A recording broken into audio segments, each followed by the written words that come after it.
I have been working as a software engineer for the past decade.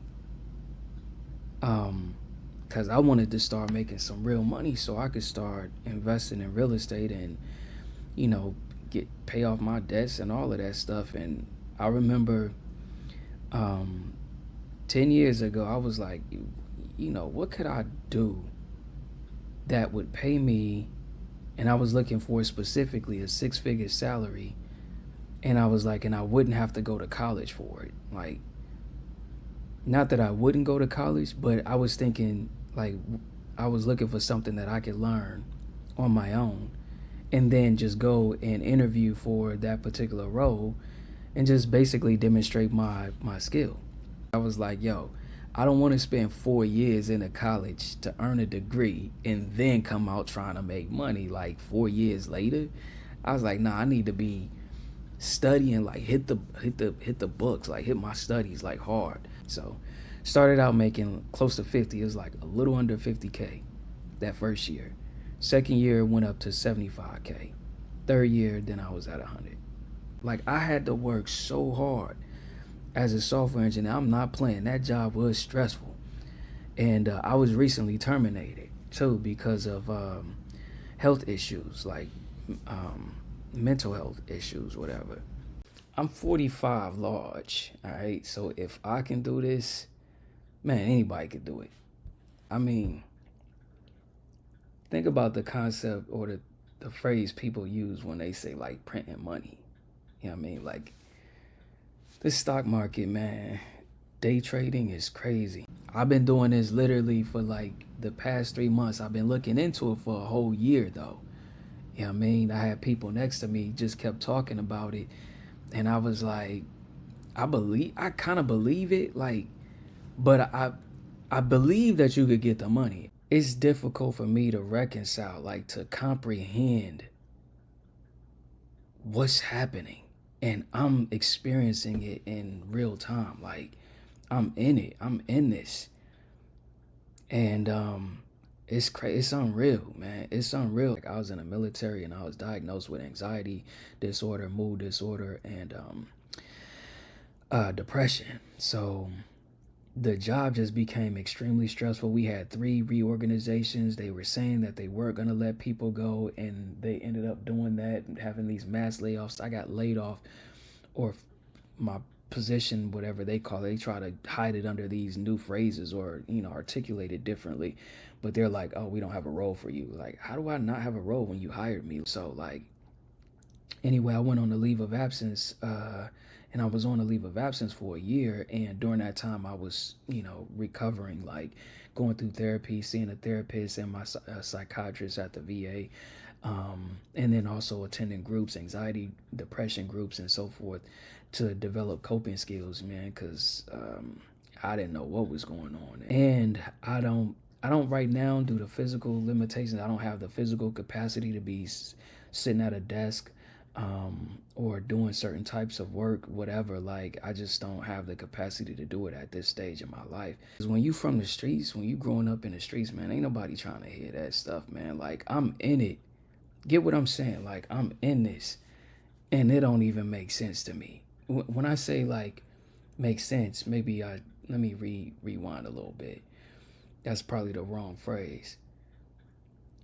It's difficult for me to reconcile, like to comprehend what's happening. You think, like, when people are telling you like, oh man, you can make a couple of $100 here, or a couple of thousand, or hundreds of dollars, or thousands of dollars, or tens of thousands. You know what I mean? Like, you like, dang, really? I mean, like, to me though, seems like you really got to know what you're doing, or you could lose money. I needed to practice what I wanted to practice with my money on the line and see how I would react in these situations. Because when it's your money on the line, things might feel entirely different. So I just wanted to point that out for anyone else who's new, because you might be feeling like overwhelmed, like, man, but there's so much. That's why you just got to connect, find the right community, where you can start to reduce that anxiety and not feel so overwhelmed. I want to show y'all something, so let's just go ahead and get into it real quick and what I did today. And y'all can see I got like robbing Wall Street because, yo, like, man, for all this hardcore gangsters out there, man, that's out there like, you know what I'm saying, sliding on cash. These candles that you see here, these little sticks, you know what I mean, these are 1 minute candles, which means the duration for them to form is over a period of only 1 minute. It's like max 1 minute, 60 seconds. So every 60 seconds, a new candle will form. So what I did was, my strategy is to wait for the first 5 minutes to see what direction the market is going to. If you jump in and try to like play it early, then you can see what could end up happening to you. And this is how you can end up losing a lot of money. So anyway, this candle, after this candle shot up, I was like, yo, are we about to go on an uptrend? This is Tesla.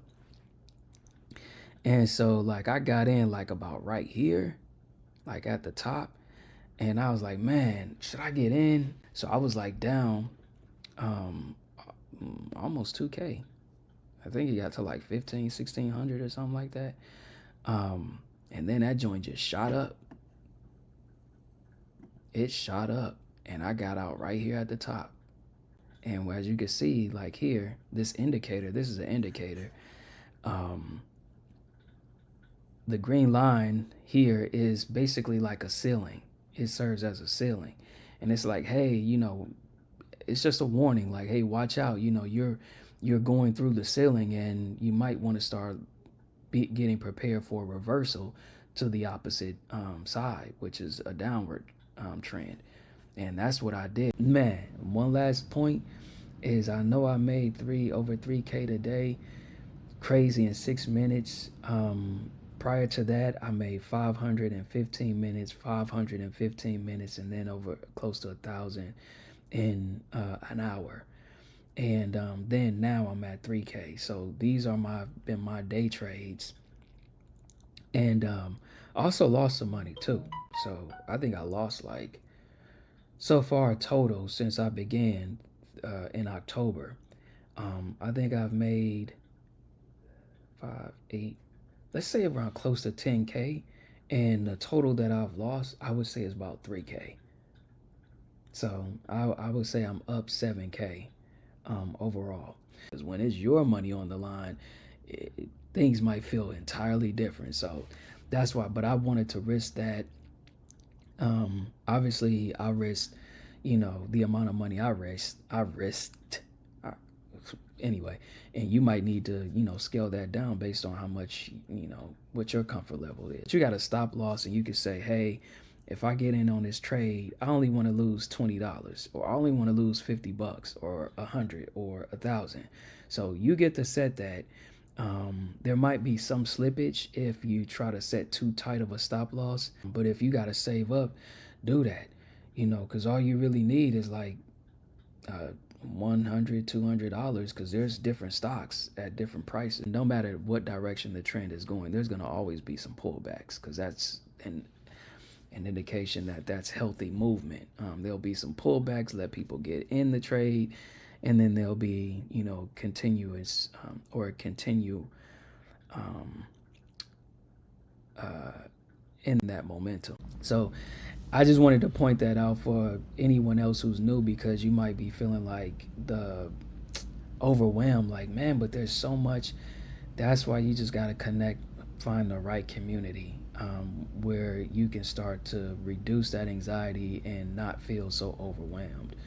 And this one, if you haven't found one on your own, this one is a great community. All right, so I don't know how long it's gonna remain $10, because his YouTube channel was 600K subscribers when I joined, and it's over 800,000 now. So I don't know how long it's gonna continue to be at that price. So if you're thinking about getting in, you might want to get in and check it out. So I'm giving y'all more tea, you know what I mean, more tips and tricks. So I'm gonna leave it at that. Video's getting too long, so I didn't want to leave without giving y'all some actionable steps. Got questions, just ask me, man. All right, till later. It's your man Ace. I'm signing out.